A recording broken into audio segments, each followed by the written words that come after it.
Mbulavinaka, and welcome to the show. Many are still celebrating our recent sporting achievements at the Tokyo Olympic Games. Even our very own Kaiviti Siltails are back home as well after spending about 5 months away from their families in Australia, competing in the Ron Massey Cup under the New South Wales Rugby League banner.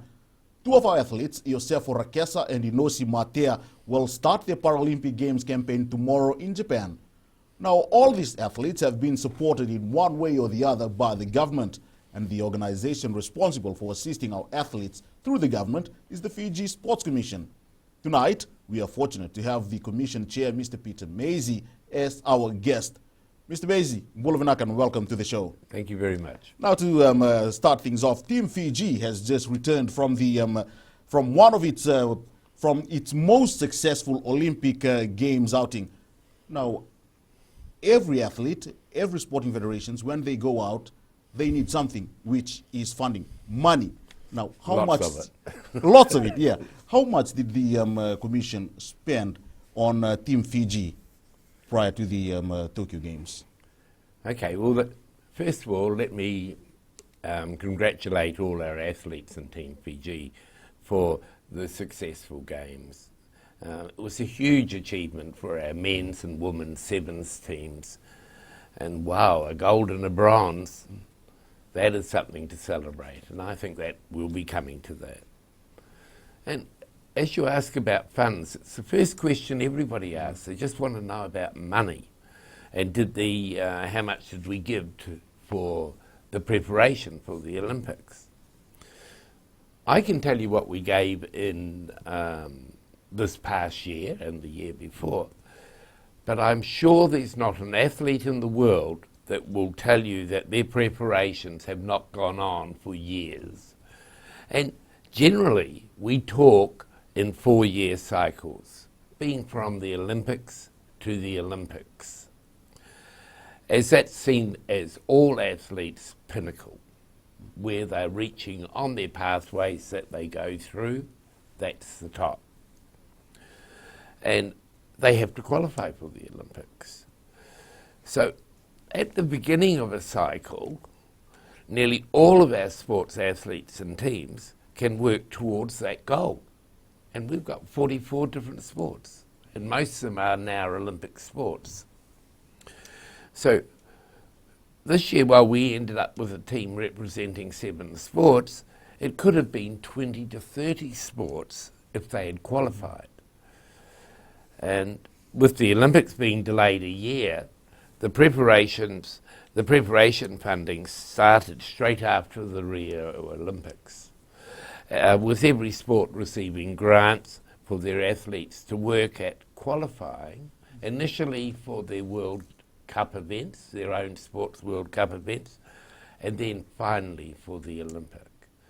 And the Olympic qualification round has now been 2 years basically, and for some 3, because of the extension of the other year.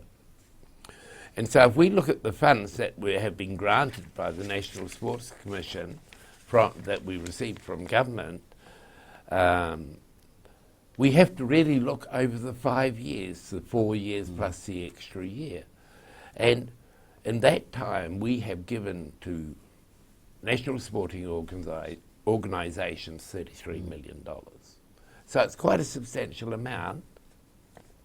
But if we want to look at it now for the last 2 years, for example, in 2019 and 20, we were asked by Vaccination to allocate funds for 10 sports that they believed would qualify for the Olympics.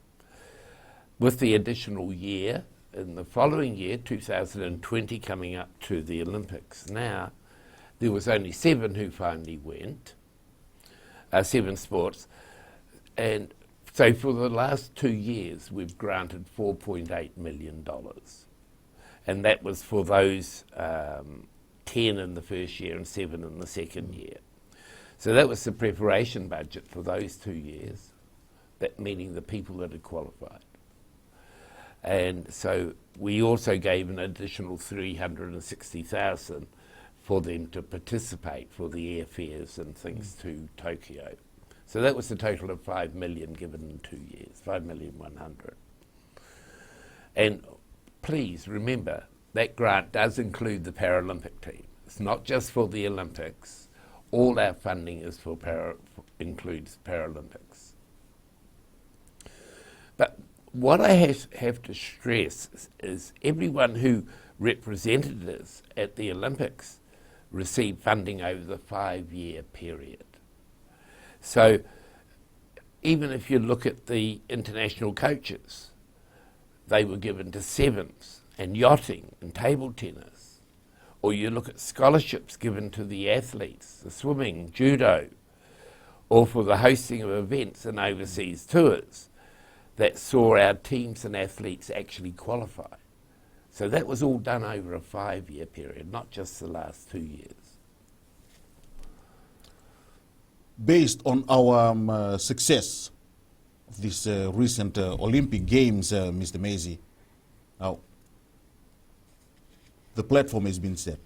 The stakes maybe will be higher in the next Olympics. So, meaning these sporting organizations may ask for a different figure compared to this one. It may increase as well. Definitely, because it's in France this time also, so we've got to go to Europe. Look, I would very much hope that we'd be in a position to get more funding. In all sports, we need more funding. Luckily, we have a lot of sponsors that assist also. And remember, the funding for the Olympics is not just from the Commission. It is also from their sponsors of Vaccination and Team Fiji. It's also from, they get Olympic Solidarity funding through the 5-year period. And that assists in scholarships and hosting of tournaments. So there's additional money as well. But next time round, it's only 3 years away. And we're still in the middle of a COVID pandemic. So it's very hard for us to even plan, because we don't know if there's going to be qualifying rounds next year or the year after, or whether there's going to be international events we can attend. And right at the moment, while Fiji is got a COVID problem, pandemic at the moment, you know, we're one of the countries that are really at the bottom of the list of being allowed to travel. So we need to get that sorted out. But yeah, the funding will depend on a return to our economy. So we need to get tourists back in to boost it. And then I think we'll be able to better judge what we can get. But we do need more. Mr. Mazey, we'll talk about something much bigger than funding when we come back from this break, the successful story from this recent Olympic Games. Stay with us for that.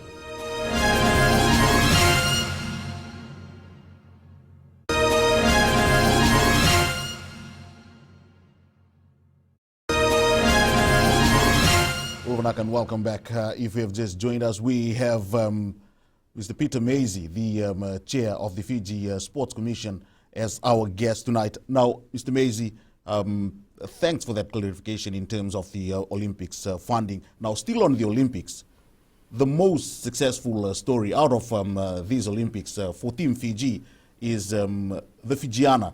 Now, a lot has been said about women in sports after the Fijiana's historical achievement in Tokyo. It was even raised in Parliament recently. Now, how has the Commission assisted our female athletes over the years? Look, I can't praise the achievement of the Fijianas more. I mean, look what they achieved. They were 8th at Rio, and now, 5 years later, they're 3rd in the world. And to me, they were the gold medal winners. I watched those games. I think we should have won. And so we have to be really proud of them, and I think their future looks very good, because a number of them will get overseas contracts. But please, everybody's talking about the Fijianas. We had 3 other women in our Olympic team representing yachting, swimming, and table tennis. And so our Olympic team was most probably one of the most gender balanced teams around when we talk about women.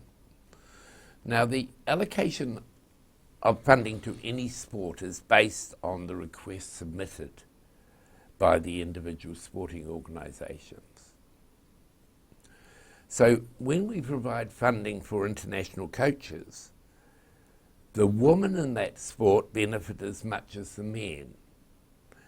Here I'm talking about the funding we provided to yachting for coaches, table tennis for coaches, weightlifting. Remember, we've had medal-winning weightlifters, surfing, and of course netball.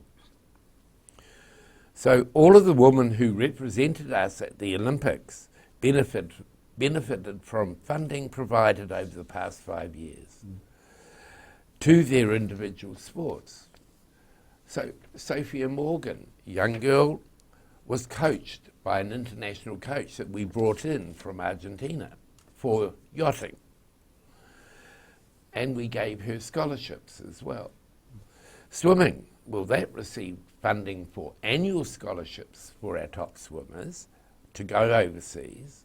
It also included overseas tours, the training in Australia and New Zealand, and the hosting of the Oceania and the Pan-Pacific Games, all build up for swimming and over the 5-year periods, and that was funded through us. Table tennis is the same. They've had scholarships to Australia, to China, overseas tours and hosting of events. And the Sevens again, well, from all the grants given to the Sevens for hosting, travel and coaching, that's over a 5-year period. So it's all their preparation to the big events. And then, you know, when I look at the grants we've given out to scholarships, which is short-term scholarships for athletes to go overseas, the majority have been to women. In table tennis, swimming, athletes, weightlifting, netball. Weightlifting, for example, Eileen, who I know, she's now over in Australia, but we were funding her scholarship in Noumea when she was training there. And so this also applies, we bring in international experts to help in coaching, refereeing, specialist training. And that fund is used by the women in particular. So netball brought in people to train referees and to upskill their coaches. So women have been doing very well, but it's not out there because there's only one principal women's sporting body, and that's netball. And I guess that's going to change if they get into the Olympics. So it'll be a sport that's done like that. But I do have to agree with you, and with comments being made, that more can be done. But we need to attract more women into all sports. And it's very obvious to me that to achieve this, we have to have a change in the mindset in our national sporting organisations. It took quite a few years to get all the clubs to accept women playing rugby. And that was a hard one, actually. We started in 2013 and now we've achieved it. They're all playing. But we need a mindset change. Not in all the sporting organisations, because cricket and women's rugby and weightlifting we're seeing, and women's football we're seeing big growth in. But what I mean here is we need more female coaches, more female referees. And we certainly need more tournaments and competitions for our women's sports teams. This, I believe, will make women happier and they will join and compete. So I think we need to set aside for this to ensure this happens. So if they're having a tournament, it has to include women. and I'm certainly going to be an advocate of that when funds become available. So it's some kind of criteria. If you need this funding, you have to include women as well. Look, the Olympics said that if you want to come to the Olympics, you have to have men and women. So I think 4 years ago, no, it might have been just before Rio, we had to organise Fiji Bowls because they had a men's organisation and a women's organisation. The big one was Fiji Golf, and that took a long time to get put together. Now we have to do it with netball because they want to play in the Olympics at Brisbane in Queensland. Thanks for that, Ms. Mazey. That's interesting as well. Now, we have a health crisis, and our sporting organizations, even the fans, athletes, they can't wait to have some action back on the field. However, there'll be some return to play protocols. Now, that's interesting, and that's the main one as well. Can you just enlighten us on this issue, please? Yes, we have been working very closely on trying to have this ready. The Ministry of Youth and Sports and the Sports Council, working with the Commission, have been preparing a framework for the resumption of sports and recreational facilities, activities. But this has to be approved by the Ministry of Health and the Prime Minister before any decisions can be made. It's not something we came to put together ourselves. We got assistance from our counterparts in Australia and New Zealand. But I think there's a realisation out there that the nature of the sporting industry means that close contact exists. It doesn't matter if you say it's a non-contact sport or not. You're going to touch a ball or you're going to have friends around. So it does exist in most sporting activities. That's what we want to ensure is handled correctly. This is really to ensure the protection and safety of the athletes and all stakeholders in the sporting industry. So a large number of considerations have to be made to ensure we adopt safe sports protocols, and it's expected of us by our international partners and people that wish to come. So currently we are advocating and preparing for a levels A, B and C approach to the return, with each level having its own restrictions and protocols clearly defined so as our national sports organisations, their officials and athletes will follow clear guidelines as approved by the Ministry of Health. And we're hoping this will be released by the Ministry of Health in the next few weeks, once it's approved by them. Thanks for that, Mr. Mazey. We'll have more on safe sports protocols after this break.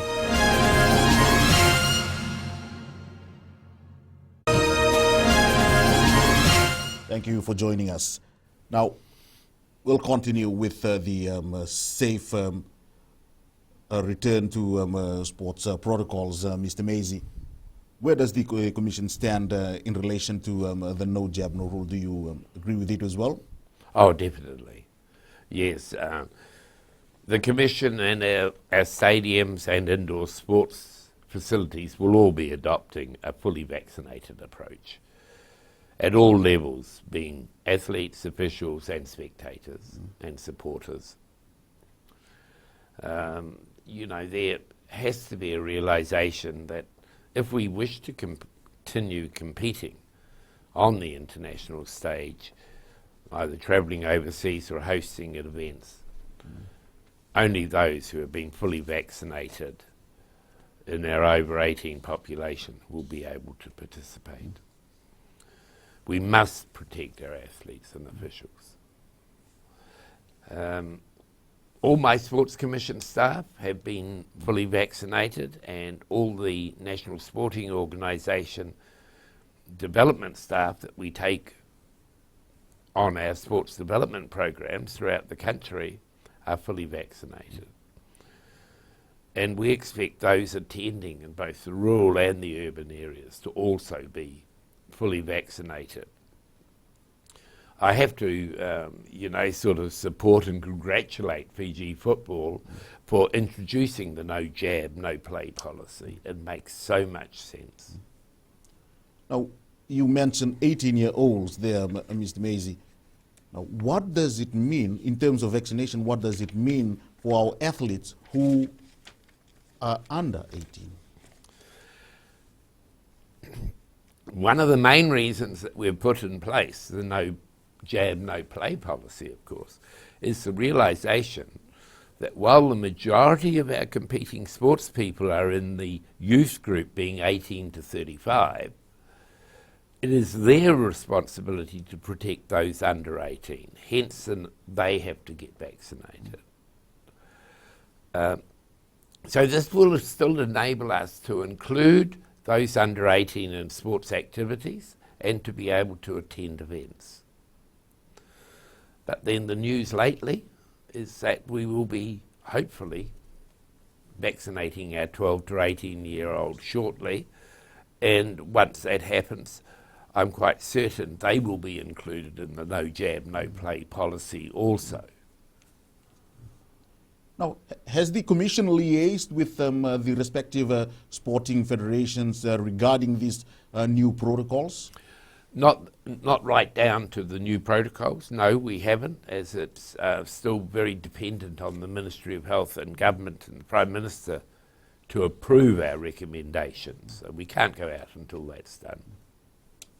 But you have to remember that last year all sports prepared their own protocols for a safe return to sports, and they were certified as such by an independent audit committee. So they all have the basic protocols in place. It'll just be in the timing of each level and in upping their monitoring of their protocols. That is something they'll have to improve on. You mentioned Fiji football there, so maybe it's one of the organizations that's doing something right at the moment, isn't it? Absolutely.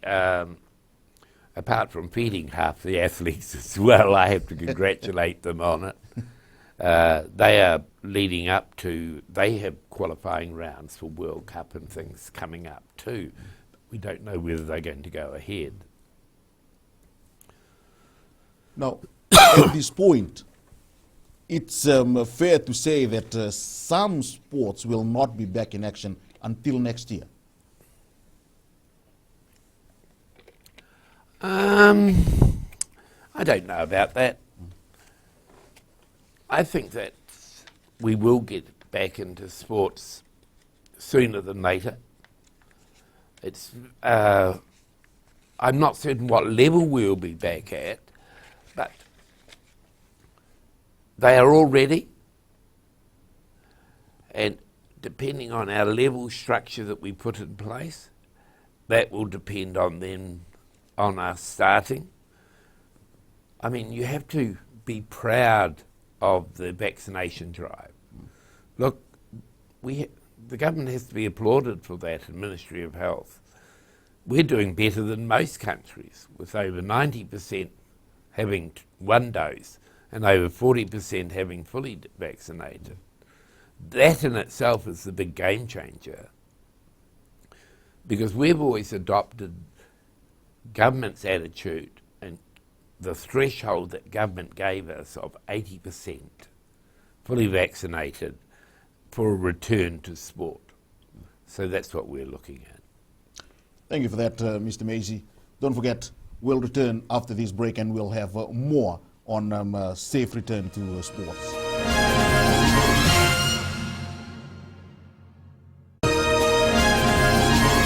Uluvanaka, and welcome back. Thanks for joining us. Now we'll continue our discussion with the Fiji Sports Commission Chair, Mr. Peter Mazey, on safe return to play protocols. Now, Mr. Mazey, say for example, rugby doesn't follow certain protocols like breaching the 50% capacity or letting an unvaccinated player play. What will happen then?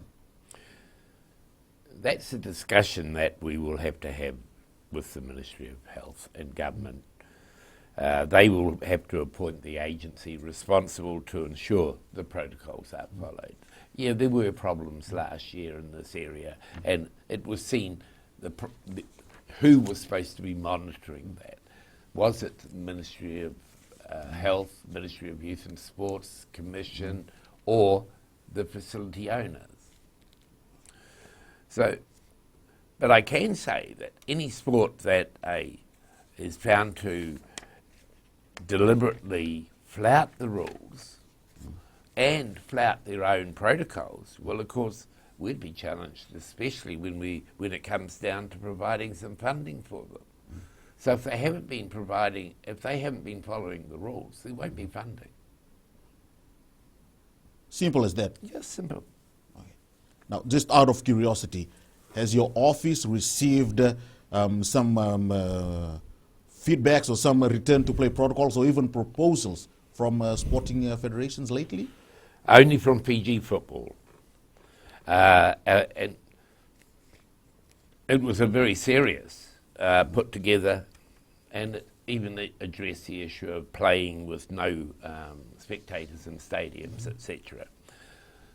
We have gone through that, but because we're still in the middle of preparing all the protocols, we have submitted it to the ministry so that it can be looked at.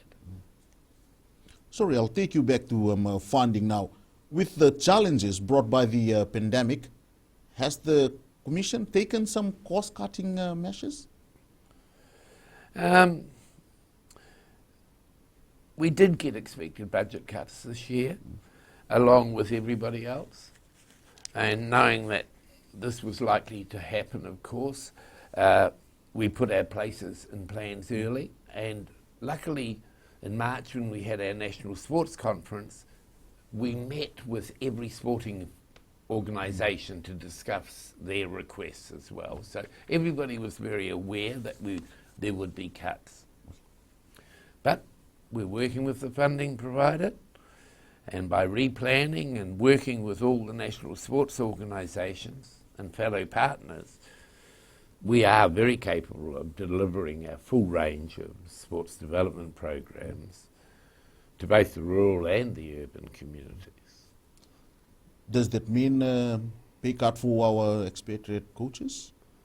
Expatriate coaches, yes. We've given them, as I said, the grant from the coaches went from 1.6 down to 1 million.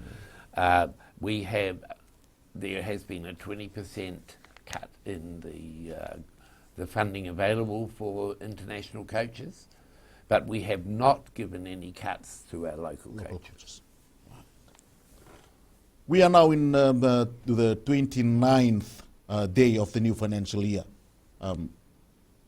How much has the Commission been allocated for this financial year? The funding granted to the Commission for our operations, and we run 4 divisional offices, and the delivery of all our sports development programs this fiscal year is $1 million. A further $3,116,000 has been provided for grants to the national sports organisations. Mr. Mazey, a chunk of the Commission's funding is expected to go towards what? Sports development or coaches' salaries or overseas tours or preparations? Well, the funding this year, I've already explained the sports development side of it. The funding for the NSOs this year is that's been provided is 1.5 million I spoke about to the overseas tours. Hosting of events, 460,000. Short-term expert, it's only 100,000 this year. Scholarships has reduced to 6,000. We only have one young athlete attending university, and that pays for her coach overseas. Persons with disabilities, we have special grants for them, and that's 50,000, and then the international coaches of the 1 million. Should we expect some new international coaches this financial year? Not with the funding we've got. There's not enough funding, and while a number of sports did apply for coaches, we had to say that we couldn't do it. Due to the pandemic and the quarantine periods, we actually have 2 coaches stuck overseas, 3 coaches stuck overseas as we talk. So that's the problem we have to address. Speaking of international coaches, the Fijian Rua is about to set sail on its Super Rugby, its maiden Super Rugby voyage, Mr. Mazey. Do they qualify to be assisted by the Commission? Simply no. I think everybody has to realise the Drua, while it's under Fiji Rugby Union at the moment, it's a commercial operation.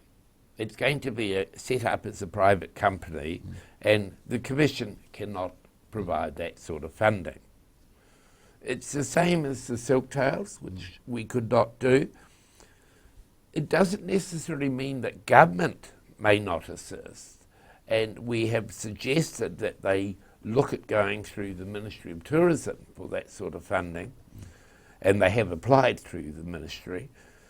In the same way as the Ministry of Tourism were the organisation that funded the International Golf Tournament, if you remember, for several years, and the Super Rugby games. We didn't fund those, they were done through the Ministry. So we're advocating that way.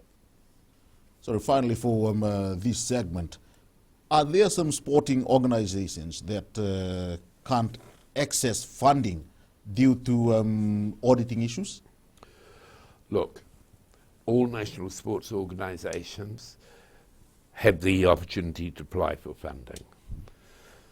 But under any of the available grants that we give annually, they must ensure they fully acquit those grants.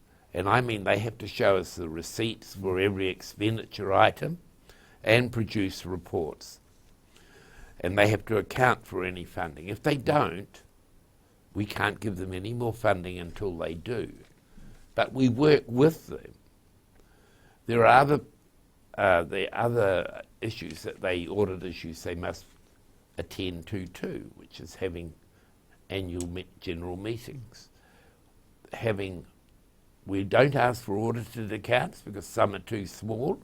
We do for anybody that has an income over $100,000. So we try to be very fair with all the sports. So nobody is out of the ball game at all. We will work with them to see how we can solve any problems they have in audit issues. Sorry, that means there are some federations in that bracket at the moment? No, actually no. But we're just getting into the new fiscal year, so yes, we're waiting for acquittals. I'm waiting for acquittals of the Olympics. But they've only just got back. They're only out of quarantine, so we do have to wait. Thanks for that, Mr. Mazey. And don't forget, we'll be back for more after this break with the Sports Commission Chair, Mr. Peter Mazey.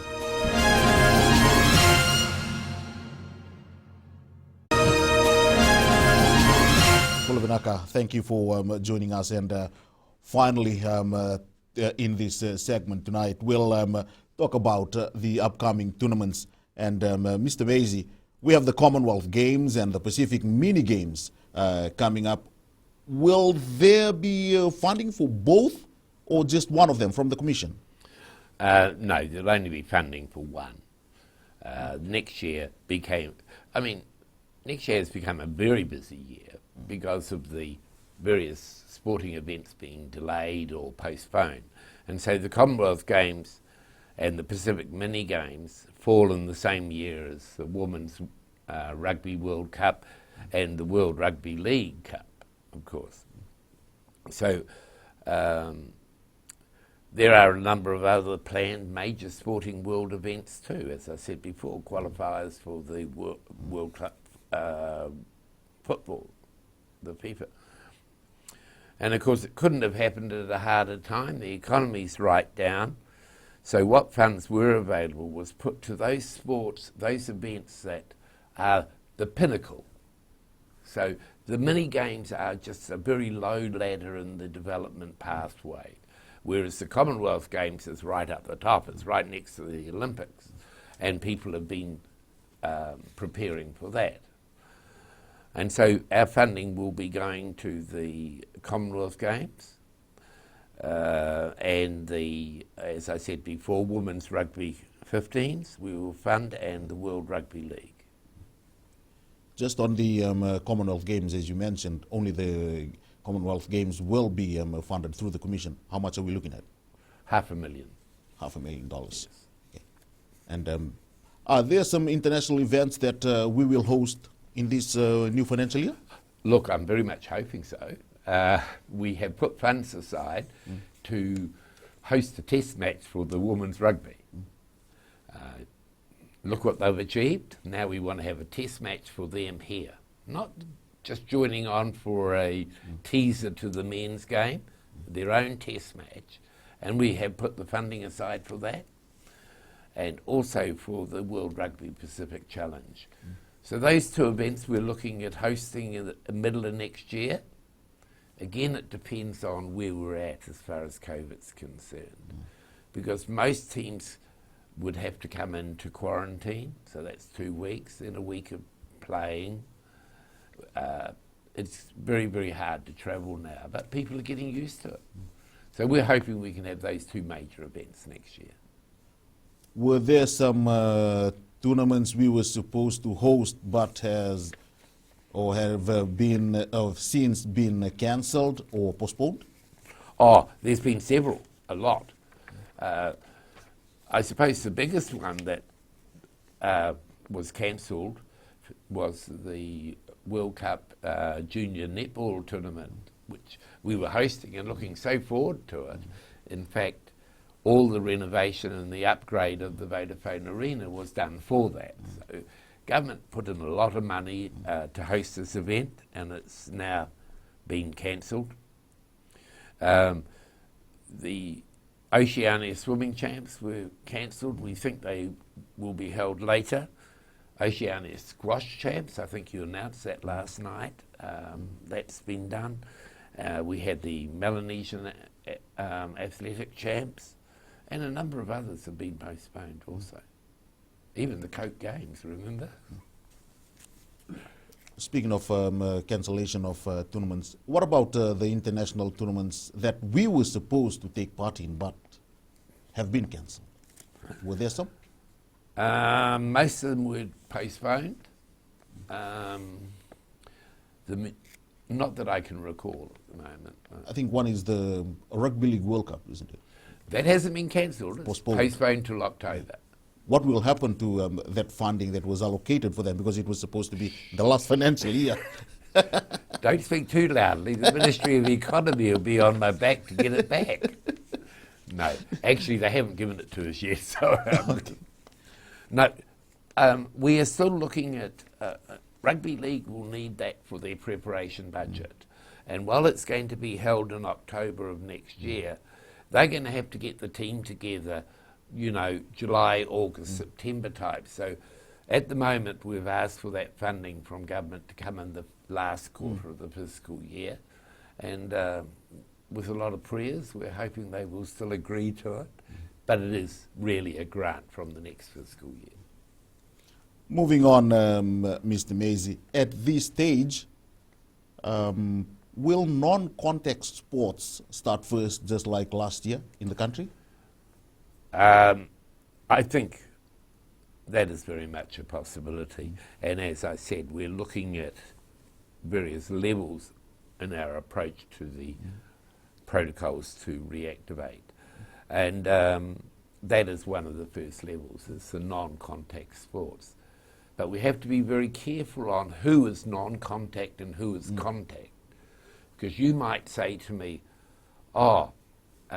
tennis is non-contact, but then they use the same ball. So they might be a distance, but they're grabbing at a ball or they're playing. So we have to be very careful in how we do it. Somebody told me volleyball was non-contact. Well, I think it's one of the most contact sports out because you're all on top of everybody. So they are very clearly defined, but we have to accept those definitions. Based on the current situation that we have the health crisis and all, is there a tentative date the Commission is looking at for some sports to get back? Again, simple answer, no. It's totally dependent on the decision of the Ministry of Health and basically on achieving their thresholds of our 80% fully vaccination of those over 18. And if we can get their 18-year-olds vaccinated, those from 12 to 18 as well. So finally, Mr. Mazey, before we wrap up, for most of these sporting organizations, they don't know what to do, how to get through to the Commission in terms of accessing some funds or some help, expert-wise and all. But can you just share some light into that? The Commission is we have an open door policy. We work with most of the national sporting organisations, especially in our own programs, because we take them with us. A large percentage of our funding that people don't realise, and I think this year it's 17 sports bodies, get funding for their sports development officers. So we pay the sports development officers for AFL, for table tennis, athletics, Paralympics, quite a few of the sports. It's about 10 to 15 this year, I think. And so that's paid out of the short-term expert. We have a special grant in there for sports development officers. So we work with them, and when we had to do this protocols for safe sports return last year, I had my research and development manager. She was busy helping them put them together. And we do that all the time. Mr. Mazey, thank you so much for your time, and we hope to see you again soon. And that's our show for tonight. Thank you for joining us. Take care. Have a great, fruitful, and blessed new week.